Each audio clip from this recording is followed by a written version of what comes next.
What is good, everybody? Today I am back with another tutorial, and I'm going to show you guys how I mix my beats and what I use to master my beats.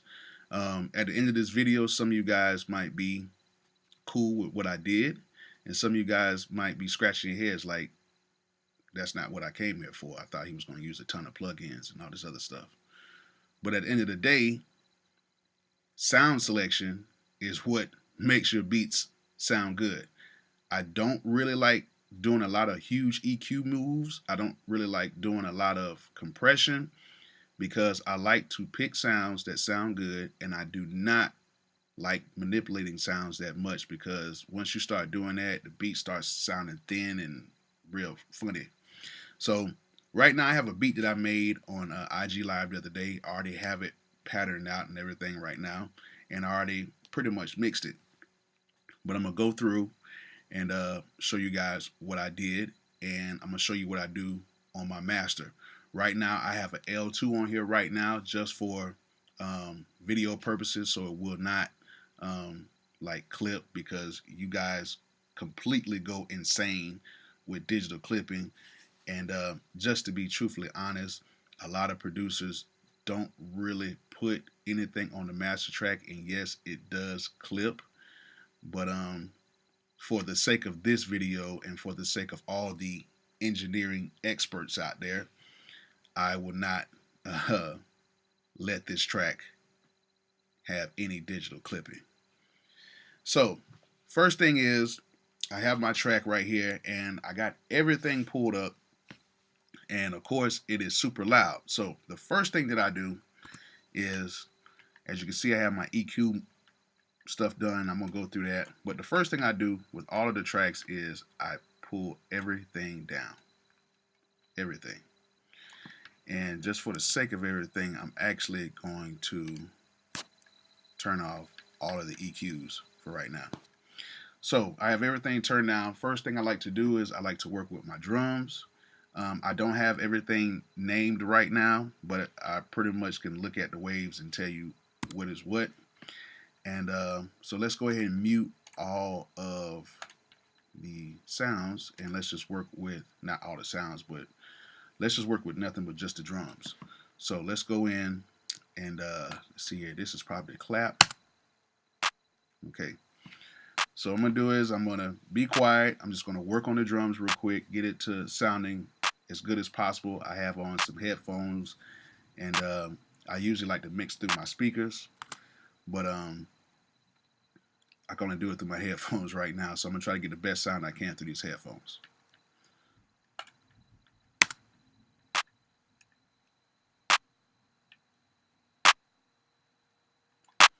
And also, while I'm doing this, I'm going to be watching the meters over here because I have my threshold set for -3 and my output ceiling set for -3, so we won't have any digital clipping. And what I try to do is I try to get these sounds as hot as possible before they start clipping. And I just try to watch this right here, the attenuation right here, to make sure that it's not clipping too hard.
All right, sounds pretty good. So now let's go to the other sounds up here, and let me just go through one by one and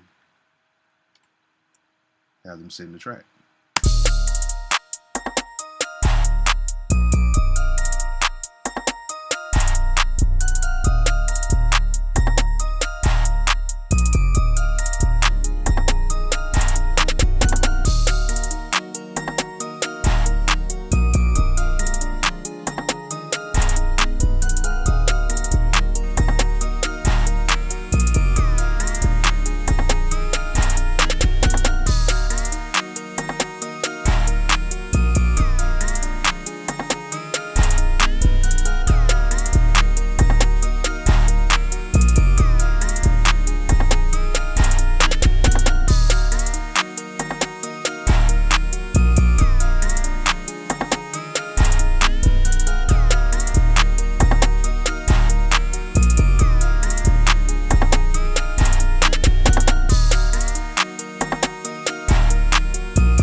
Yeah, so a couple sounds I like to kind of pan just a little bit, so they won't be kind of clashing. Pan this one just a little bit over. Okay.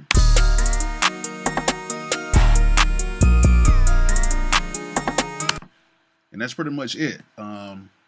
Sounds pretty decent.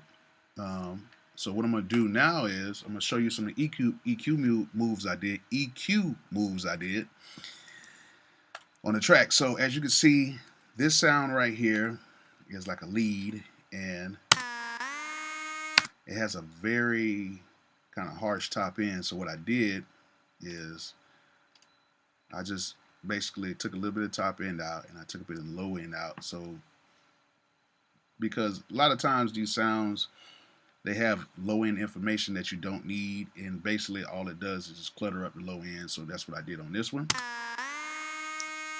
So that's the after. This is the before. You can hear that ringing noise. I don't really like that. And you can hear the little stuff in the bottom end. But now once I add EQ, that's with EQ, without.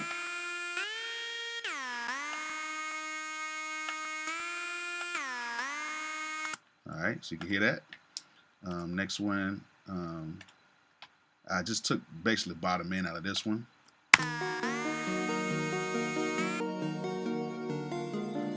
And just information that I didn't need in the bottom end, so I took that out. This one right here, the bell / piano, toy piano thing, I left it exactly the same because it sounded good. And I like the little artifacts in the top end and in the bottom end and even in the middle, even though it's kind of like muddy a little bit, but I love how it sounds. So I'm gonna leave that exactly the same. For the clap, I just took out some low end. Just took out a little bit low end. Might take out a little more. Hi-hat. You don't really have to do much to a hi-hat, but I did take out a lot of low end because it didn't need it.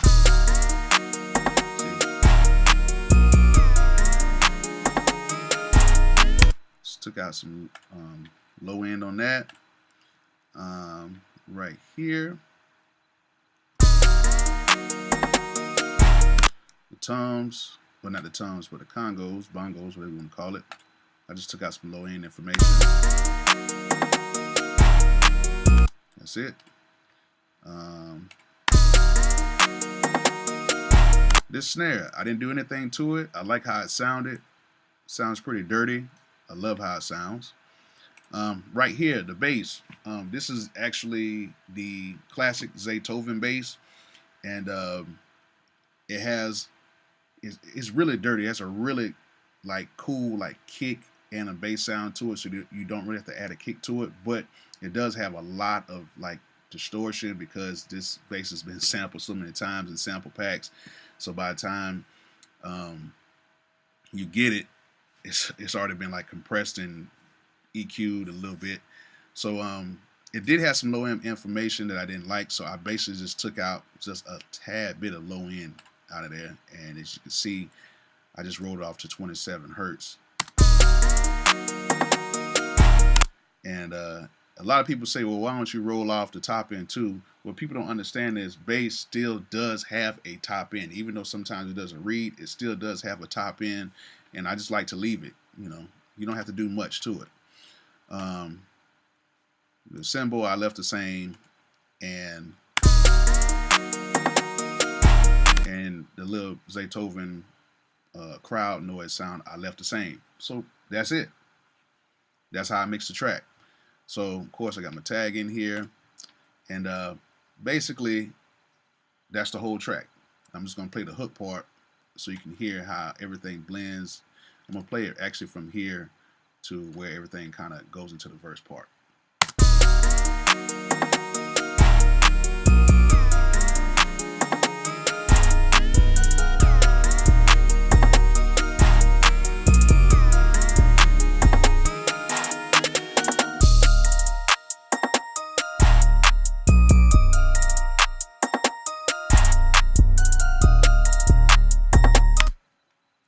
Cool. So now a lot of you guys want to know what I use on my master track. So what I use on my master track is, you know, sometimes I like to use the L2.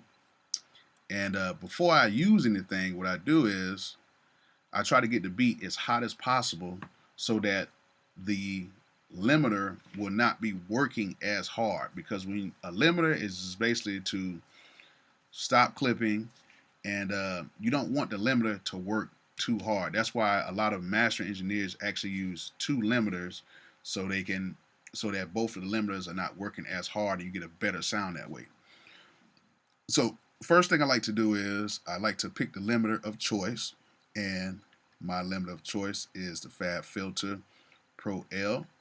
Now on this computer I use just a regular Pro L, but on my main computer I like to use the Pro L2, which I just got, and I love it. So as you can see, I'm going to play it through this Pro L, and I'm just going to loop it for the hook part since it has all the sounds. And what I try to do is I like to raise all of the tracks to where it's as hot as possible.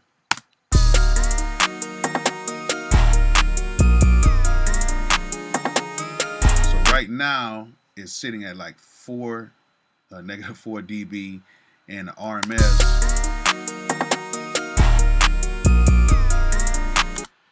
is around 16, negative 16 dB. What I look for in tracks is the RMS level.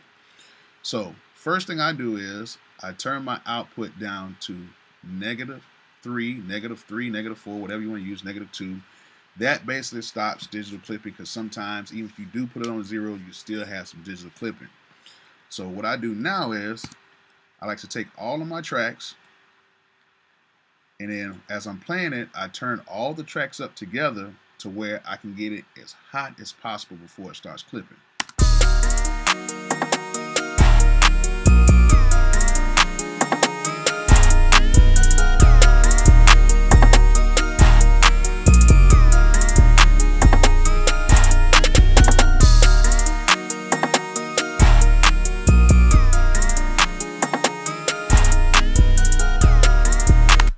So as you see, it clipped a little bit. I turned everything down, so it's pretty hot. It's at -2, and the RMS level is at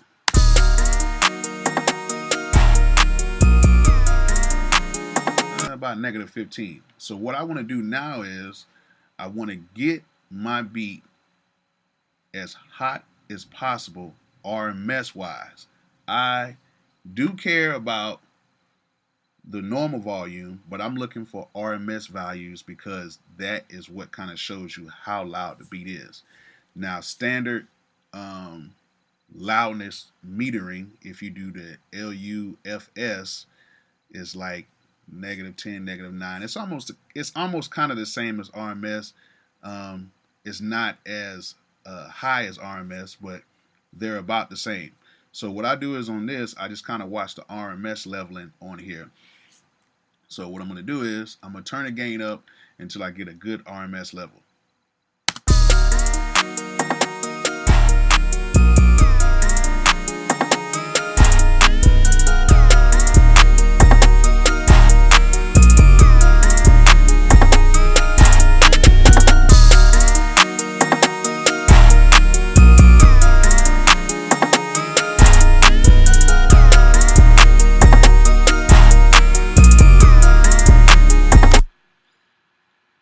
you can see, we're having to really compress a lot of stuff. So it's basically kind of compressing a lot of stuff around about -4 dB, which is not bad because it's kind of rounding things off a little bit, and I kind of like how it sounds that way.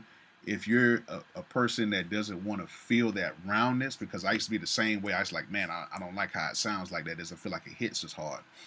What you can do is you can go to your advanced settings on here, and basically the attack and the release is what you want to look for, because the release actually holds the compressor, because basically a limiter is just a compressor that is set at a really fast rate. But there's other videos explaining that. But if you want to have sort of that bounce to it, or sort of that original sound to it, what you can do is the release is set right here to 500 milliseconds. This is set to 250 milliseconds. What you can do is you can turn your attack back so it doesn't hit the limiter as fast, and then you can turn your release down so it releases the sound so that it just gives it more of a punchier sound, like this.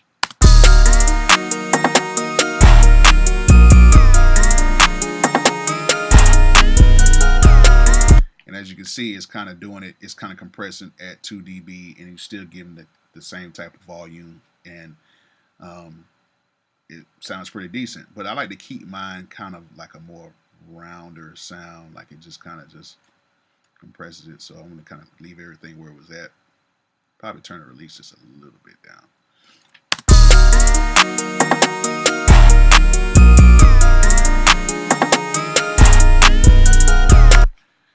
And pretty much that's it. That's all I do. When I'm sending beats out, that's it. So I hope you guys enjoyed it. That's how I mix my beats. If you have any questions or comments, please let me know. If you like the video, let me know. If you don't like the video, let me know. Let me know what I can do better. Until then, make sure you like, subscribe, make sure you comment, and make sure you turn on those notifications. And I'll catch you on the next tutorial. Peace out.